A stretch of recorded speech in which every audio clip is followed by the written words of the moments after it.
Hola, ¿qué tal? Esto es SBT, Casa de Dios y Puerta del Cielo. Hoy vamos a terminar ya el tema de la salvación. Y bueno, la semana pasada estábamos hablando de que tenemos que aprender a vivir en gracia. No debo darle lugar al pecado. Cristo viene por una iglesia sin mancha y arruga. Hablamos de la parábola de las 10 vírgenes. Vemos las señales de su venida, que es pronta. En la parábola de las 10 vírgenes, doncellas que se quedaron sin aceite, pues representan al Espíritu Santo, el aceite, pero hubo 5 fieles. El número 5 representa cobertura. Los 5 ministerios, muchos hoy no aceptan los 5 ministerios y el mediocre cree que va a llegar con Cristo por medio de. También es respetar la autoridad establecida por Dios, más bien quitando los ministerios. El mediocre piensa que sin esos ministerios puedes llegarse a Dios. Si hubiera quitado Dios uno, hubiera quitado todos, ¿no? Porque aceptan uno y los demás no. También es respetar la autoridad establecida por Dios. Las vírgenes insensatas no solo perdieron al Señor Espíritu Santo, al mismo tiempo perdieron la cobertura de Dios. Fueron desobedientes, pues sabían que la llegada del Señor no tenía hora ni día, y no se prepararon. El que hayan sido 5 muestra que muchas se movían en los dones, pero no tenían fruto. O sea, tenían dones del Espíritu Santo, pero había dones en la iglesia, pero no había fruto. Por eso el mover del Espíritu Santo en una congregación no se puede comprobar con los dones. Hay muchas iglesias que tienen dones, pero no hay fruto. No se prueban los dones sino en el fruto. Los dones de Dios obviamente son importantes, pero no nos sirven de nada si no están acompañados de fruto. El aceite representa al cristiano sin fruto. Cuando se apaga el aceite de las vírgenes, de las 5 vírgenes, además de que se apaga el fuego del Espíritu Santo, bueno, también representa que se quedaron sin fruto. Bueno, pues hoy vamos a ver vamos a hablar de cómo puede irse en el arrebatamiento quien menospreció la gracia. Y la gracia, como ya vimos, es Cristo. Y para esto, bueno, vamos a empezar. Son las últimas 2 escrituras que vimos la semana pasada. Con esto terminamos el resumen para que podamos tomar el hilo de lo que vamos a hablar. Vamos a leer primero Mateo 25, 1 al 13, para que sea el Espíritu Santo el primero que hable. Y dice la escritura: Entonces el reino de los cielos será semejante a 10 vírgenes que, tomando sus lámparas, salieron a recibir al novio.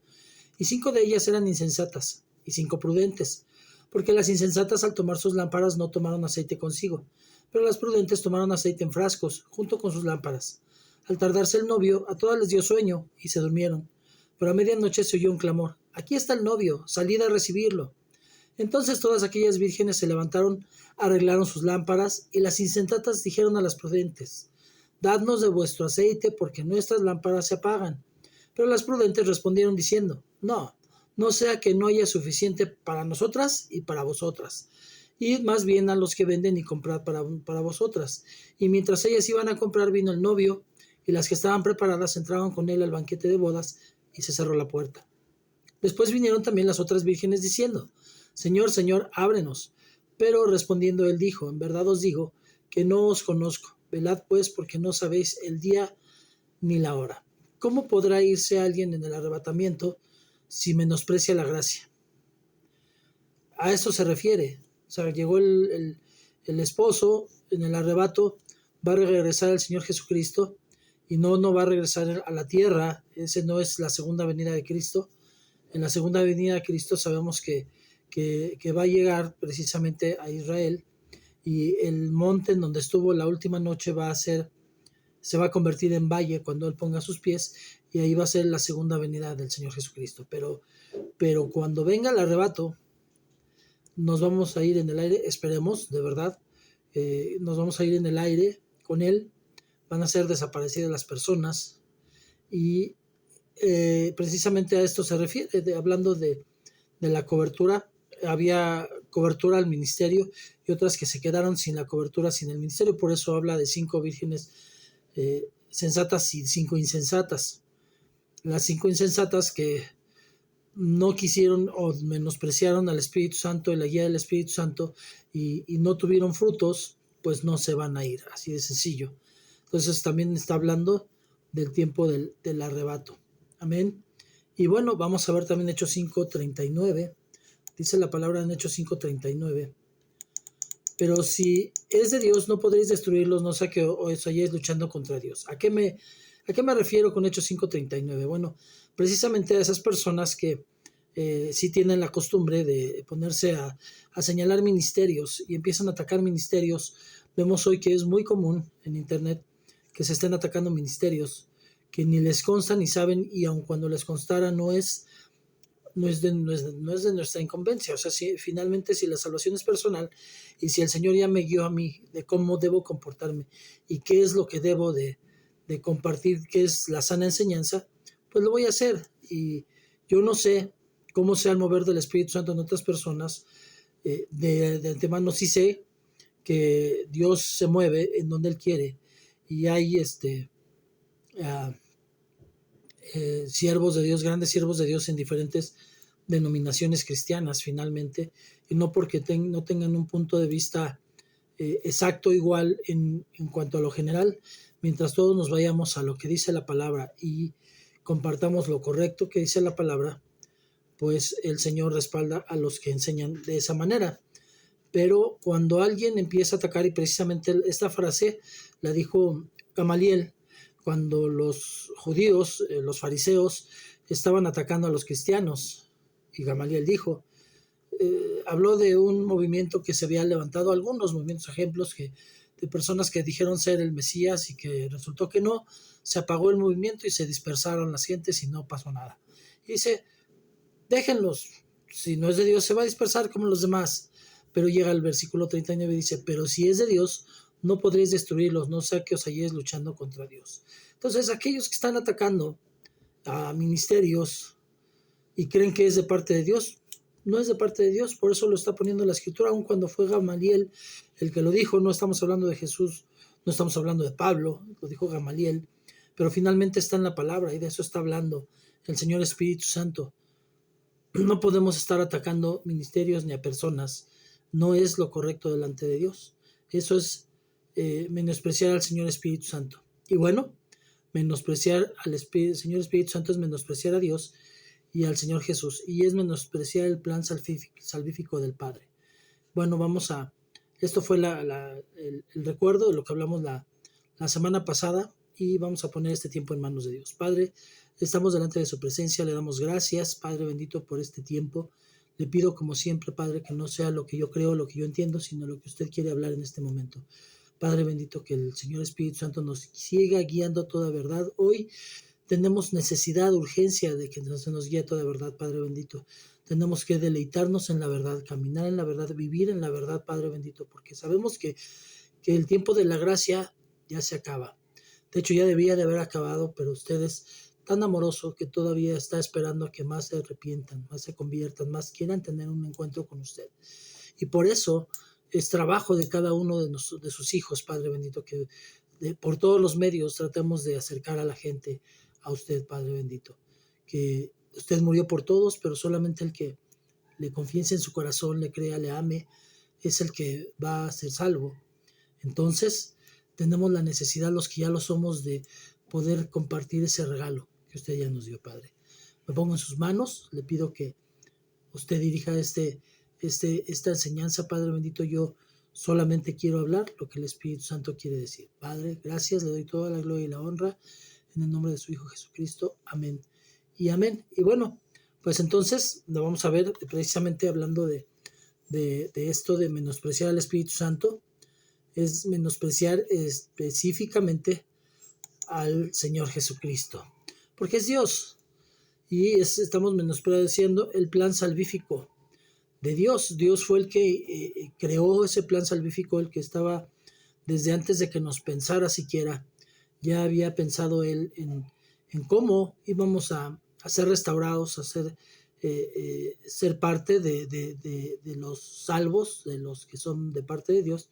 Y bueno, vemos que Isaías 63:10 dice la palabra: mas ellos se rebelaron y contristaron su Santo Espíritu, por lo cual Él se convirtió en su enemigo y peleó contra ellos. Entonces, cuidado, aquel que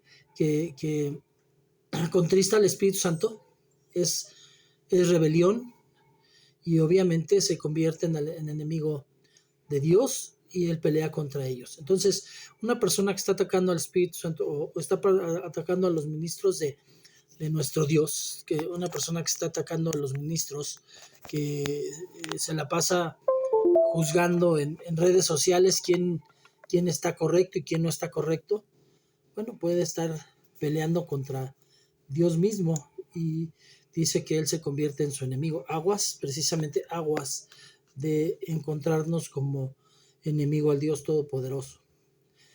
También los que se atreven a ofender a líderes, a atacar líderes, a hablar en contra de líderes, se convierten en enemigos de Dios. Entonces tenemos que tener mucho cuidado porque la verdad es que de pronto se nos hace fácil, a lo mejor no somos como esos que están atacando y diciendo es que este es homosexual, este no sé qué, en las redes sociales, pero de pronto muchos han tenido la costumbre y otros quizás ya lo están erradicando, se han dado cuenta, el Espíritu Santo les ha mostrado, pero la verdad es que muchos a su propio líder le ven sus errores y Dios permite que los vea precisamente para que oremos por ellos, porque son humanos y para que no los idolatremos, porque se presta mucho a esa situación en la iglesia.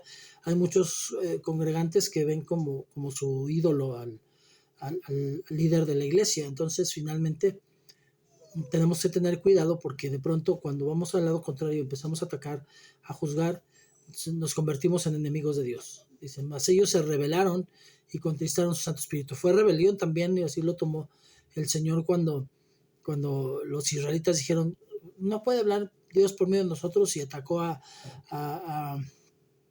Aarón, atacaron a Aarón, a Miriam y a este Moisés. También igualmente cuando Miriam y Aarón hicieron lo mismo de volteársele a Moisés, pues fue rebelión, para Dios fue rebelión y hubo consecuencias. De hecho, estuvo una semana con lepra esta Miriam por haberse rebelado contra Moisés.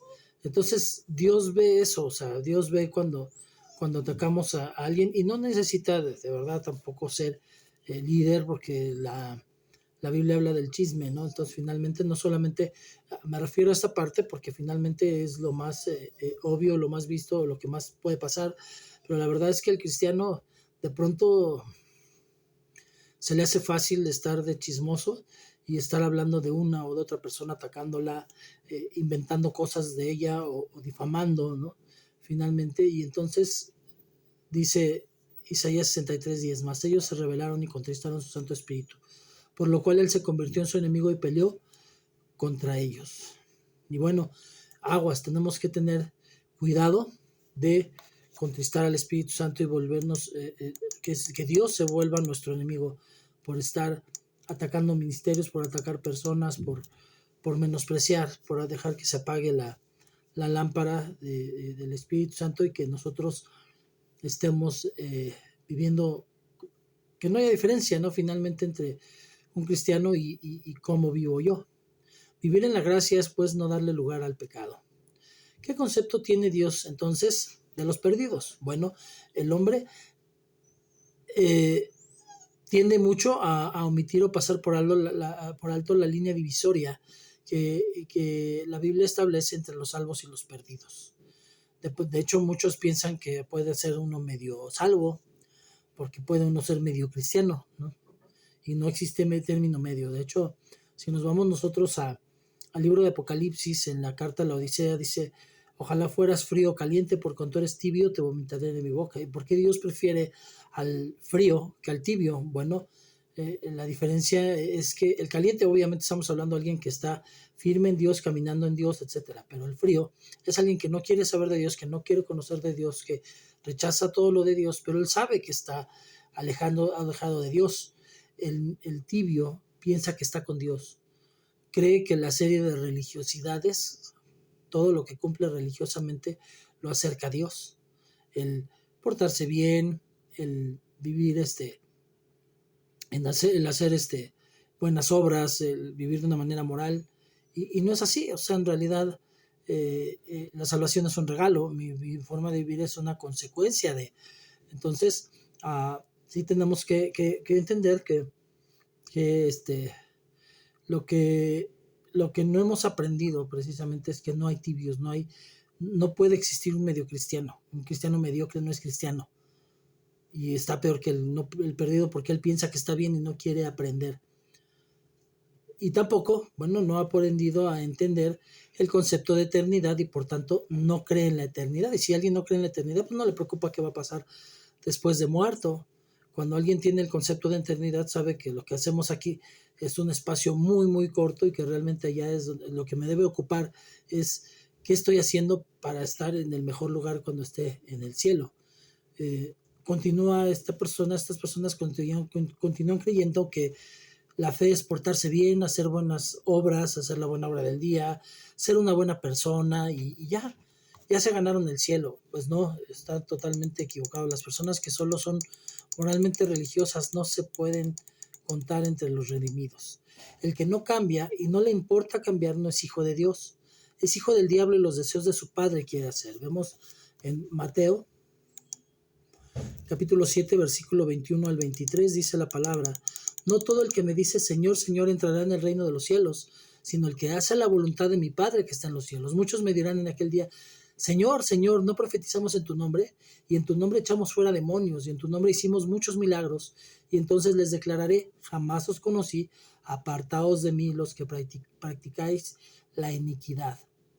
Entonces, es alguien que no quiere cambiar. O sea, muchos están ahí en la iglesia, se pasan 20 años, eh, quizás algunos sirviendo, algunos no fallan en faltar a la iglesia, no faltan en cuanto al ministerio, sirven, en cuanto a diezmos y ofrendas no fallan, hacen milagros, no tienen dones, utilizan sus dones, pero finalmente Dios conoce el corazón. Dios conoce que muchos son soberbios, arrogantes, elitistas y pues yo siempre lo he dicho, el mayor fracaso del cristiano es que llegue a la presencia de Dios y entonces el Señor les declare: jamás os conocí, apartados de mí los que practicáis la iniquidad. Y bueno, vemos también la escritura que está en Juan 8:44. Juan 8:44. Dice la palabra: sois de vuestro padre el diablo y queréis hacer los deseos de vuestro padre.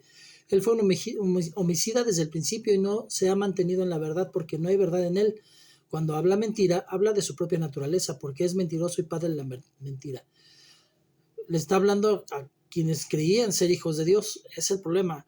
Finalmente, ¿quién lee la Biblia? Bueno, pues el Hijo de Dios. Normalmente las personas que no son conversas no les importa ni conocen la Biblia, no saben qué libros existen ni qué dijo Dios. Entonces está hablando a cristianos y está hablando a cristianos que creen serlo, pero que en la práctica viven de una manera distinta a la que Dios enseñó. Dice: sois de vuestro padre el diablo y queréis hacer los deseos de vuestro padre. Él fue homicida desde el principio y no se ha mantenido en la verdad porque no hay verdad en él. Cuando habla mentira, habla de su propia naturaleza porque es mentiroso y padre de la mentira.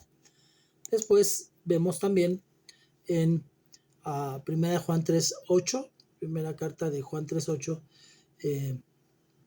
viene hablando también de los hijos de desobediencia. Habla de los hijos de desobediencia y bueno, pues el que practica el pecado es del diablo porque el diablo ha pecado desde el principio.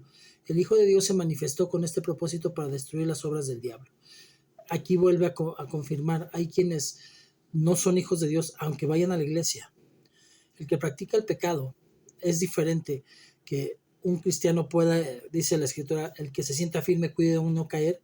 Puede caer, puede resbalar alguna vez y ponerse a cuentas inmediatamente porque le duele en su corazón pecar, porque sabe que por eso murió su Señor, mi Señor Jesucristo. Pero el que practica es alguien que continuamente lo está haciendo, todo el tiempo. Entonces, ese es el hijo del diablo, porque el diablo desde el principio ha pecado. El Hijo de Dios se manifestó con este propósito, para destruir las obras del diablo. Y si va a destruir las obras del diablo, pues una obra del diablo es alguien que no entendió de Cristo.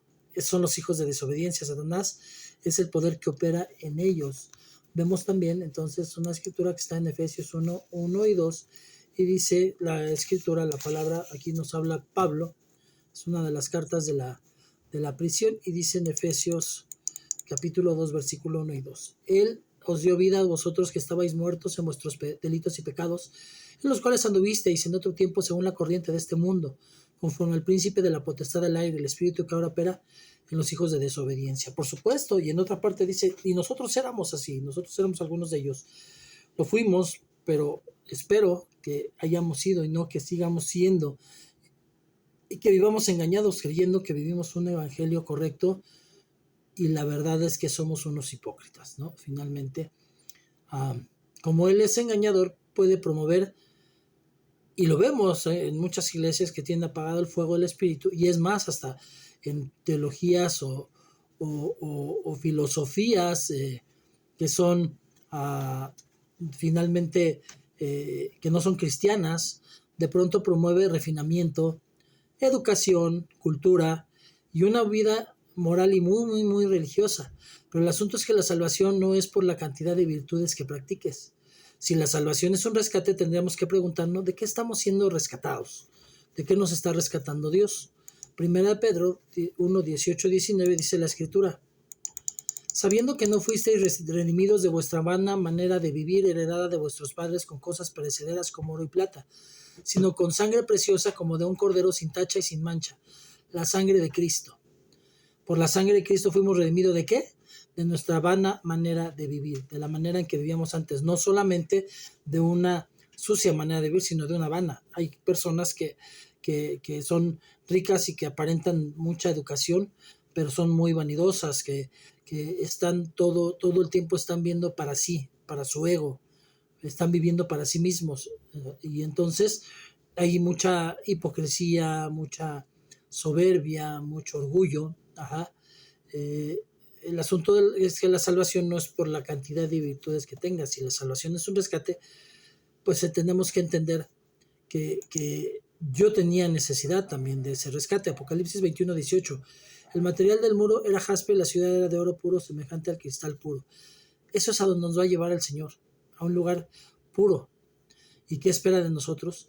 Eso mismo, que seamos puros delante de Dios.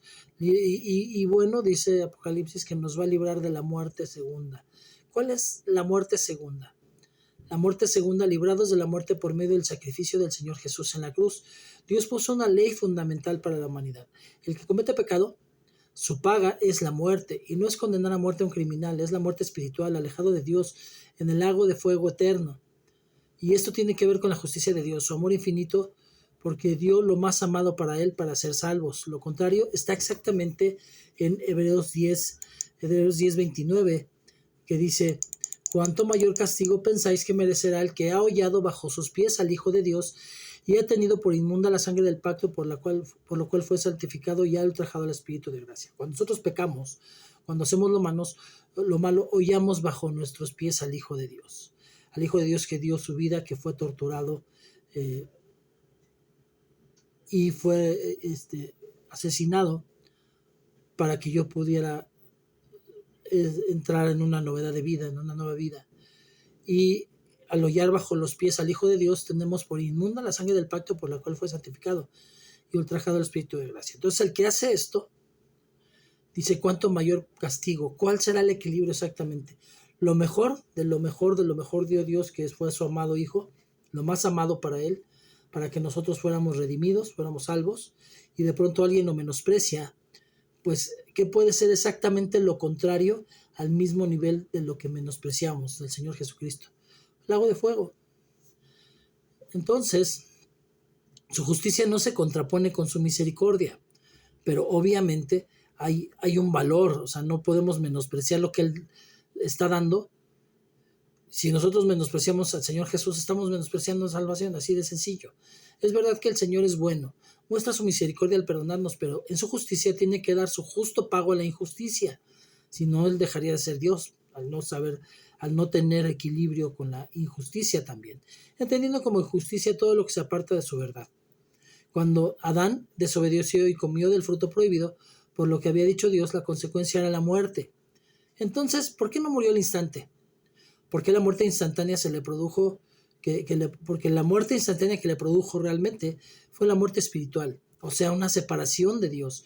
La muerte segunda es la muerte definitiva que vamos a sufrir si no permitimos que Jesús nos dé vida, por aceptarle, creer en su muerte y resurrección. Esa es la muerte definitiva. Todos en este mundo moriremos naturalmente, pero solamente los rescatados por Cristo como consecuencia de la gracia por medio de la fe no van a ver la muerte definitiva, seguirán viviendo. La muerte segunda, el lago de fuego. El Señor murió por ti y por mí, porque había una deuda que tenía que ser pagada para rescate de la muerte y poder vivir para siempre. Romanos 6:23 nos dice, porque la paga del pecado es muerte, pero la dádiva de Dios es vida eterna en Cristo Jesús, Señor nuestro. Y luego vemos también Tito 3:7. Esta de Romanos 6:23 ya la hemos analizado, la vamos a volver a analizar más a profundidad, pero es la paga del pecado, es la consecuencia lógica. Tito 3:7, porque nosotros también en otro tiempo éramos necios, desobedientes, extraviados, esclavos de deleites y placeres diversos, viviendo en malicia, en envidia, aborrecibles y odiándonos unos a otros. Nosotros en otro tiempo también fuimos así, ya lo hablábamos. Pero cuando se manifestó la bondad de Dios, nuestro Salvador, y su amor hacia la humanidad, Él nos salvó no por obras de justicia que nosotros hubiéramos hecho, nada de lo que nosotros hicimos. Cuando vamos a Isaías, cuando habla de el trapo de inmundicia, no habla del pecado, dice, tus justicias. O sea, nada de lo justo aparentemente que yo haya hecho, porque muchas de mis justicias las hice porque la gente creyera que era bueno o porque me convenía. O sea, realmente yo no era justo a la manera de Dios. Entonces mis justicias son un trapo de inmundicia para Dios. Pero no por mis obras de justicia que hubiera hecho, sino conforme a su misericordia por medio del lavamiento de la regeneración y la renovación por el Espíritu Santo, el que derramó sobre nosotros abundantemente por medio de Jesucristo nuestro Salvador, para que justificados por su gracia fuésemos hechos herederos según la esperanza de la vida eterna. Y bueno, Juan 1:17, porque la ley fue dada por medio de Moisés, la gracia y la verdad fueron hechas en realidad por medio de Jesucristo. Eso es el regalo, la gracia, el regalo de la salvación. Entonces, ¿de qué nos dio salvación Dios? De nuestros delitos y pecados y de la consecuencia de ellos, porque está el lago de fuego eterno para aquel que no. Bueno, pues vamos a terminar y vamos a hacer 5 preguntas de estudio. Entonces, ¿qué entiendes tú ahora que es la salvación después de haber explicado todo esto? ¿Cómo se obtiene? ¿Ya entendiste cómo? Si ya entendiste cómo, en la próxima, en los comentarios pueden hacerlo. Si ya entendiste cómo, estamos dispuestos a ayudarte a que puedas obtener esa salvación si entendiste que no la tienes. ¿Cuál es la paga del pecado? Ya vimos, es la muerte. ¿De qué somos salvados? Por medio de Cristo. Ya lo aprendimos también. A ver si pueden en los comentarios decirme a ver si ya podemos aterrizar estas. Y una pregunta muy importante. ¿Judas perdió la salvación o nunca la tuvo? Vamos a orar. Padre bendito, le doy gracias por este tiempo, por el privilegio y la oportunidad de poder compartir esta palabra, Señor bendito. Como siempre, los errores son míos, los aciertos son de usted. Padre, pongo en sus manos la vida de las personas que ven este video, Señor bendito. Le pido, Padre, que entre en el corazón y que no caiga ninguna palabra a tierra, sino que haga en el corazón de cada persona lo que usted tiene planeado desde que pensó en esto. Padre, gracias, le doy toda la gloria y la honra, bendigo a las personas que ven este canal y todo esto lo oro en el nombre de su Hijo Jesucristo. Amén y amén. Y como siempre, pues les pido que me regalen un like, que puedan compartir para que otros también puedan recibir estas enseñanzas y que me regalen un comentario en la caja de comentarios. Que Dios los bendiga, nos vemos a la próxima. Chao. La próxima semana vamos a ver el tema de la justificación. Que Dios les bendiga, no se lo pierdan, también es muy, muy importante, es de las primeras cosas que tenemos que aprender como cristianos. Dios les bendiga. Chao.